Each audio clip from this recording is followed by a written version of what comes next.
Eamon Khan here for Seconds Out with George Warren. George, I was expecting to see Frank, but apparently he's ill, but good to see you nonetheless. How you doing? Yeah, don't get too worried. Just a bit of man flu, but yeah, so put up with me today. Happily, George. Good to speak to you. Good to be in Liverpool as well, too. I'm sure that Nick Ball's happy to have that homecoming defence of his world title. Talk me through the challenge of Ronnie Rios. Yeah, tough fight. You know, look, Ronnie he's a winning fighter. He's rated with the WBA. It was important for us after Nick having back-to-back performances out in Riyadh that he got the opportunity to defend this title at Liverpool, and he was one that stylistically I think will make for an exciting fight. But I expect Nick to come through, and I expect him to, I think, get back to those knockout wins that we were seeing before, you know, this current run of fighters that he's been on. But Nick is just an exciting guy to watch. He, for me, is like one of those fighters that you just sit down, you know, always you're going to get all action, you're going to see competition, you're going to see competitiveness, aggression. And I think the styles will blend and we'll get a great night in Liverpool. But I expect the Liverpool fans to be celebrating. Not discounting the challenge of Ronnie Rios, but how likely is a unification fight for Nick Ball should he come through this weekend? Yeah, look, I think I would very much like to see Nick unified. He should be, for me, a unified champion as we sit here today, and I think most people in the sport agree with that. I don't think that the draw was the right decision, and we were quite vocal about that, but I was pleased that we were able, you know, via the 5v5 and Riyadh season support, be able to get him straight back in and fight for a world championship despite the draw against Vargas. Unification fights are there. You know, there is no one in that division that I feel is not appropriate for Nick Ball. I think Nick is legitimately one of, if not the best featherweights in the world, and I think he will prove that in the coming weeks, coming shows that we put on up here with him defending and hopefully unifying titles. I just wanted to get your take on the current landscape of British boxing. There's concerns from some hardcore boxing fans that a lot of the big fights are going over to Riyadh season and the commitment to the UK might be lacking a little bit. What's the Queensberry line in terms of building in the UK and having big fights here happen in the UK too? No, I don't. I'll be honest with you, I don't agree with that. I think that we should be celebrating the fact that via Riyadh season, we've seen fighters get opportunities that perhaps they wouldn't have been able to.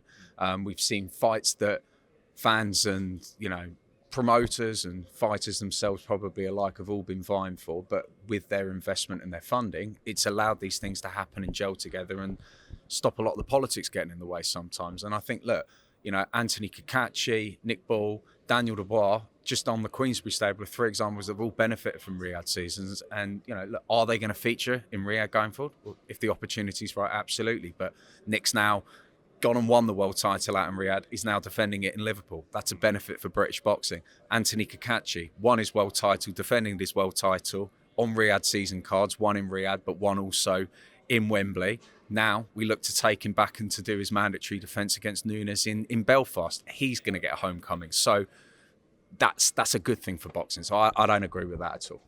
Fair enough. Let's get to the fallout from Wembley and that big resounding victory for Daniel Dubois against Anthony Joshua. Just the options on the table for Daniel. Of course, there'll be no rush right now, but talk of rematch, talk of other fights. What's on the table for Daniel?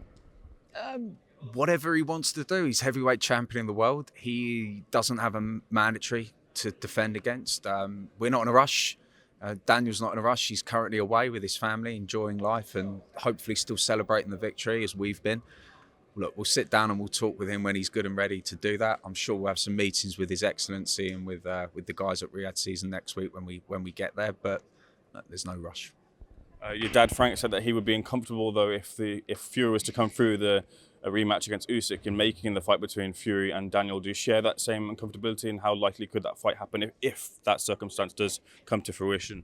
Well, it can happen if both fighters want it to happen. But of course, I share my dad's sentiments. You know, we're very close with both fighters. We've been Daniel since his pro debut, and we've been with Tyson since his comeback after, you know, obviously the Vladimir Klitschko success, and then his time away from the ring. So they're both personal and you know, they're emotive relationships that we have with those fighters, and it's difficult when you sit there as a promoter and you've got both guys and you're having to sit there and be very neutral in the fight. So I agree with him. Look, for us, it's not our decision to push that. It's not our decision to talk about that. If those guys both say to us that that's what we wanted to do, then, you know, look, we'd look to try and help. That's our job. How likely would a rematch with AJ be? I don't know yet. I don't know. It's too soon to say. I don't agree with just speculating for the sake of it. I think there's a lot that still needs to be discussed, but we'll see. Can I ask you just with the introduction of Ben Shalom to the Riyadh season, how's it been kind of working with 3 promoters now in the mix and getting fights over the line? There's kind of, in front of the camera, there might be some back and forth between certain promoters, but behind the scenes, what's it like kind of with the introduction of another promoter to the mix more prominently? Again, no different. You know, the job's the job. You know, obviously we at Queensberry are heavily involved in the operation of the events in Riyadh season, so we're accustomed and used to working with a variety of different promoters, and we've done that in Riyadh, and we've done that in the UK, and we've done it around the world. You know, we've co-promoted events in the US with Top Rank. I've done events prior to Riyadh season taking place and happening with Ben when we did Joe Joyce and Joe Parker. You know, Ben had Martin Bacoli on the first Riyadh season card, actually, before Eddie and Matchroom had one on. So I don't see it as anything different. We just continue to do whatever His Excellency wants in terms of driving the sport. And what I mean by that is he's creating these events and bringing promoters and boxers together to build and do excellent cards. And from Queensberry's perspective, we're just thrilled to be involved. We love it. We're passionate about it.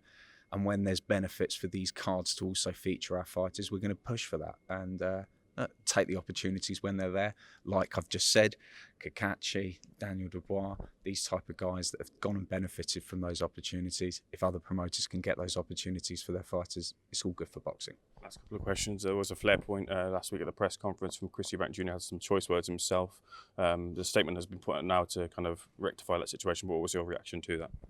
Yeah, no, I haven't got much to really say about it. I don't think it was an appropriate platform. I don't think what Riyadh season's been about, which is about unifying the sport, bringing promoters and boxers together to deliver great and iconic nights for fight fans. So probably not much more else to say.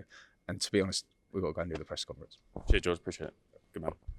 Ladies and gentlemen, this is our main event Saturday from M&S Bank Arena in Liverpool, England, live on TNT Sports and ESPN+.